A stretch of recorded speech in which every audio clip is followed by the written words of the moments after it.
Olá, o Jornal Panorama começa agora e esta edição traz para você as informações mais importantes da semana na Assembleia Legislativa. O trabalho de pessoas que atuam na proteção de cães, gatos e outros bichos de pequeno ou grande porte foi destacado em solenidade no Parlamento Estadual.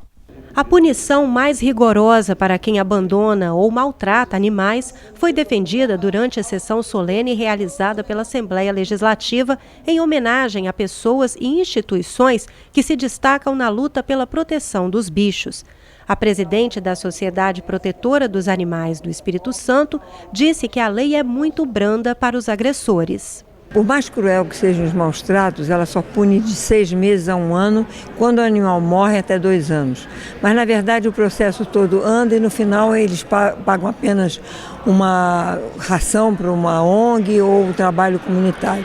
Está em tramitação na Câmara dos Deputados um outro projeto de um outro parlamentar que eleva essas penas para até 12 anos. Quer dizer, a pessoa que faça, por exemplo, o abandono ou mate um animal vai ficar preso.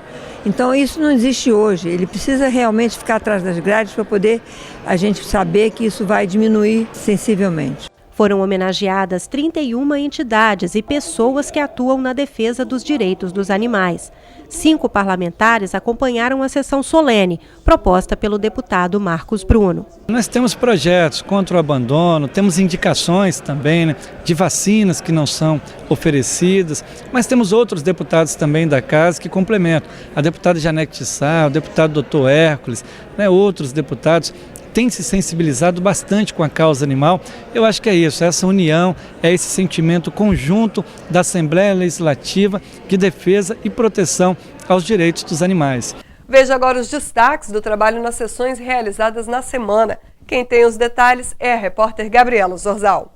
Esta semana, o plenário aprovou projeto do governo que altera a lei sobre patrimônio ambiental do Estado. A proposta, na verdade, adequa a legislação estadual a uma resolução do Conselho Nacional de Meio Ambiente. Com a mudança, o estudo sobre impactos ambientais passa a ser obrigatório para áreas de plantio superiores a 1.000 hectares. Na legislação vigente, este estudo era obrigatório para áreas de plantio superiores a 300 hectares. Nós estamos somente adequando 2 artigos, o artigo 14º e o 17º artigo, para adequar a legislação estadual à federal, para que aí sim o Estado não precise ficar pagando advogado, porque os proprietários entram na justiça contra uma legislação que não está igual entre o Estado com a Constituição Federal. Então nós fizemos uma adequação, nós não mudamos lei ambiental, nós não fizemos nenhuma alteração da cabeça aqui da Secretaria de Agricultura ou Secretaria de Meio Ambiente. Outra matéria aprovada na casa obriga a fixação de cartazes em hospitais, maternidades e postos de saúde, informando o direito do pai, mãe ou responsável a acompanhar o filho durante a internação. Este direito está previsto no Estatuto da Criança e do Adolescente. O projeto é de autoria do deputado pastor Marcos Mansur. Não há conhecimento por parte da população desse direito. E nós estamos, até no nosso projeto de lei, é uma forma de regulamentar essa situação, da gente pedir aos hospitais que façam a fixação desta lei em locais visíveis. A lei faculta que os pais podem acompanhar seus filhos. Os deputados também aprovaram a criação de uma frente parlamentar em defesa das políticas públicas de juventude. O pedido para a criação deste grupo foi feito pelo deputado Sérgio Majeski com o apoio de outros parlamentares. É mais um tema entre tantos que existem, no Brasil, em que muito se discursa, que muito se fala e pouco se faz. Então, as políticas claramente destinadas à juventude, elas são poucas e ineficientes, porque, assim, claro, você tem uma política educacional que indiretamente envolve jovens, você tem uma política de cultura que, embora fraca, indiretamente envolve a juventude, mas direcionada à juventude e entender essa... Porque até o termo talvez nós deveríamos mudar aí, Hoje os teóricos mais modernos, né, usam o termo as juventudes, porque quando você fala a juventude é como se ela fosse homogênea, padronizada, né? E você tem as juventudes, você tem a juventude da periferia, você tem a juventude da classe média, você tem a juventude negra, a juventude indígena, quer dizer, são muitas juventudes. Claro que muitos desses jovens têm objetivos comuns, mas vivem em realidades distintas. Portanto, as políticas não têm como ser as mesmas. Claro que política de inclusão e tal, essas políticas têm que ser, né, para todo mundo, principalmente para aqueles que estão alijados do processo de desenvolvimento social, mas nós precisamos viabilizar políticas destinadas para essas várias juventudes existentes. E também, durante os trabalhos desta semana, a mesa diretora definiu a composição da comissão especial que vai discutir tratamento e destinação de resíduos sólidos. Os membros efetivos são os deputados Rodrigo Coelho, Bruno Lamas e Marcos Bruno. E os membros suplentes, os deputados Padre Honório e Freitas. Voltamos ao estúdio. Obrigada, Gabriela. Requerimentos de informação sobre investigados, prorrogação de prazo para funcionamento e reuniões para novos depoimentos. Essas foram algumas das atividades das comissões parlamentares de inquérito atuantes na casa. Na CPI da máfia dos guinchos, mais um ex-diretor do Detran foi ouvido. Marcelo Ferraz foi o quarto convocado para prestar esclarecimentos sobre a gestão do órgão.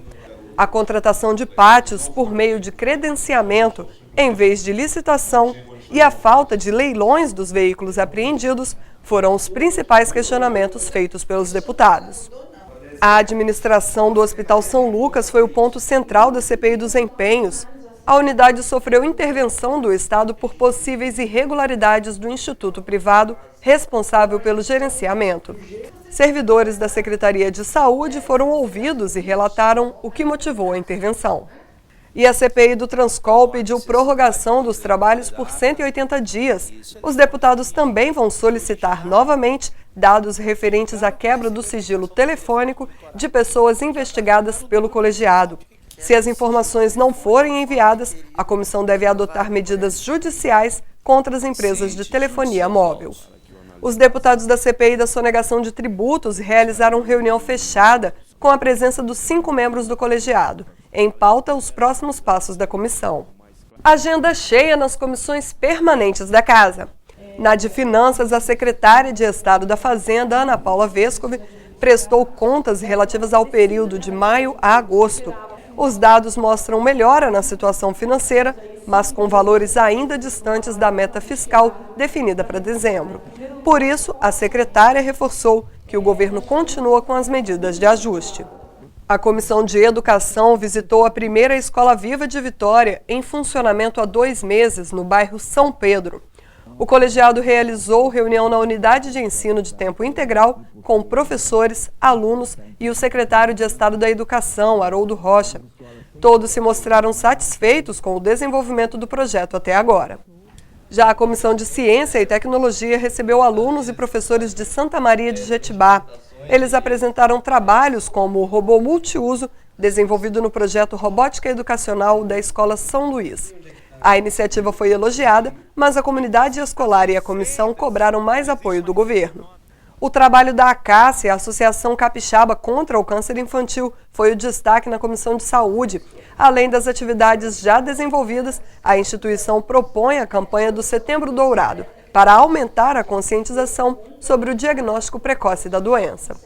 Na Comissão de Cooperativismo, representantes de cooperativas de agricultura familiar relataram dificuldades enfrentadas em relação ao Programa Nacional de Alimentação Escolar. Os deputados vão intermediar os entendimentos entre as instituições e o Executivo. As ações públicas para implementar as áreas cultural e turística de Domingos Martins foram apresentadas à Comissão de Cultura. O secretário municipal Wellington Blaidorn foi quem falou sobre o trabalho desenvolvido. O fim do impasse sobre a divisa entre Minas Gerais e Espírito Santo na região do Caparaó foi um dos destaques da Comissão de Cidadania. O colegiado comemorou a definição favorável aos capixabas. Os deputados também aprovaram 2 matérias da deputada Luzia Toledo, entre elas a que obriga a inclusão do nome de autores de projetos arquitetônicos em material publicitário de lançamento de imóveis. Contatos por meio de telemarketing só poderão ser feitos em dias da semana e em horário comercial. A proposta com essas normas do deputado Gilcinho Lopes foi uma das 9 matérias consideradas constitucionais pela Comissão de Justiça.